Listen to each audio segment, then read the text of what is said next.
All right, so let's talk about this third step in the sales cycle or process, which is approach, which concerns rapport building.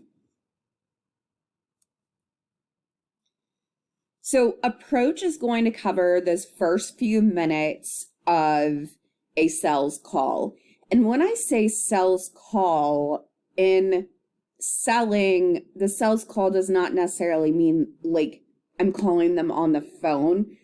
It's interchangeable for like sales meeting.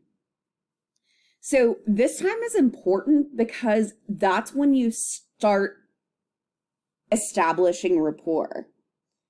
Like if things go bad in the first few minutes, then they're probably going to continue to go bad. So you want to start off very strong. So what are you trying to do? Make a good impression. You want to get their attention, give them a wow statement or a value proposition. Why should they listen to you?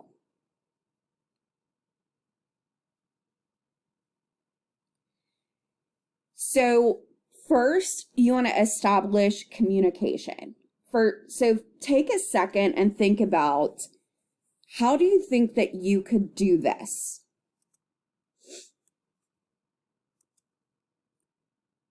So in order to do it, you want to be interested in your prospect. So that's generally asking them questions about themselves. So starting out with some, generally we call it small talk, but talking about the prospect themselves. So maybe complimenting them on something the business has recently done. Let's say you looked at their LinkedIn and you saw that they are a soccer coach for, I don't know, small children, talking about that, but something to get them more comfortable with you. So things that you need to be conscious of, and we talked about some of this in nonverbal communication and listening, the signals you're sending in terms of visual. So how do you look?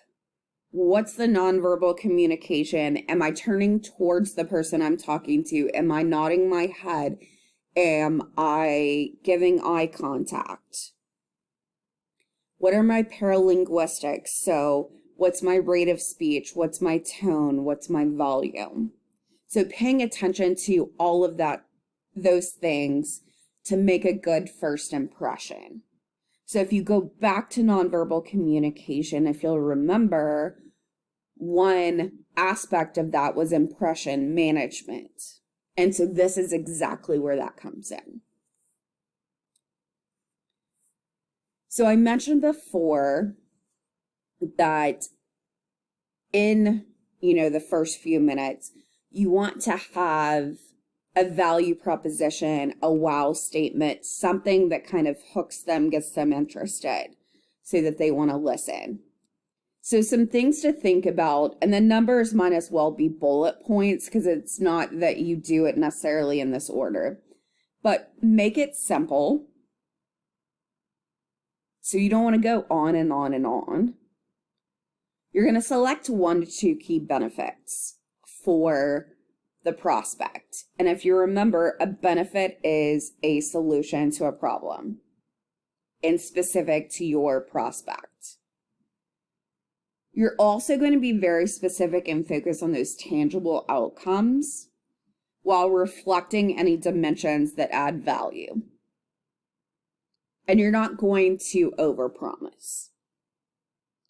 So for your in-class assignment, what you're going to do is write a value proposition for whatever product service you're selling, towards whom you're selling it to. So if you were talking to them, you'll turn it in by Monday, and you'll keep in mind those 5 elements And I really need to turn this to bullet points because it's not ordered like this.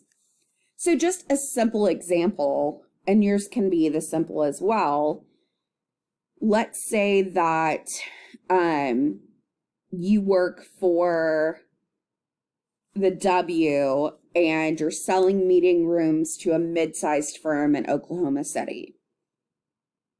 So the banquet facilities at our hotel are perfect for your upcoming employee holiday party, Mr. Smith. I'd like to show how we can make it a memorable occasion and we can save you money too. It's just something to get their attention. So make sure that you complete this by Monday. And then I'm going to move on to some other rapport building notes in the next video.